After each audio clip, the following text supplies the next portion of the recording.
Այսօր փետրվարի 26-ն է, արևը ծագել է բացառապես Մուրադո Սամվել Կարապետյանի ջանքերով։ Մինչ կառավարությունը ուժեղ Սամվել Կարապետյանից վախեցած բարձրացնում էր թոշակները, Նարեկ Կարապետյանը հայտարարեց, որ ընտրություններից հետո, եթե իրենց հաջողվի մեծամասնություն ստանալ, ապա երկրի ղեկավար է դառնալու ժամանակավոր համակարգողը։ Այսինքն Հայաստանը վարչապետ չունենալու։ Ստացվում է այդպես։ Նարեկ Կարապետյանն այս մասին ասել էր Ազատության եթերում հարցազրույցի ընթացքում, ապա կրկնեց նաև լրագրողների հետ ճեպազրույցների ժամանակ։ Նկատենք, որ Սահմանադրությամբ այդպիսի կարգավիճակ չկա սահմանված։ Ընտրություններից հետո միանգամից վարչապետ է նշանակվում եւ չկա ու չի կարող լինել որևէ համակարգող։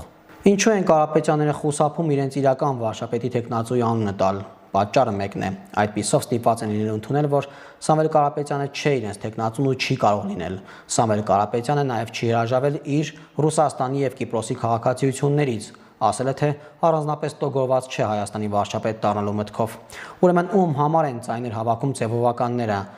ով է Ռուսաստանի սրտի իրական տեխնացուն։ Հավանիչ տեսանյութը եւ բաժանորդագրվիչ նորությունները բաց չթողնելու համար։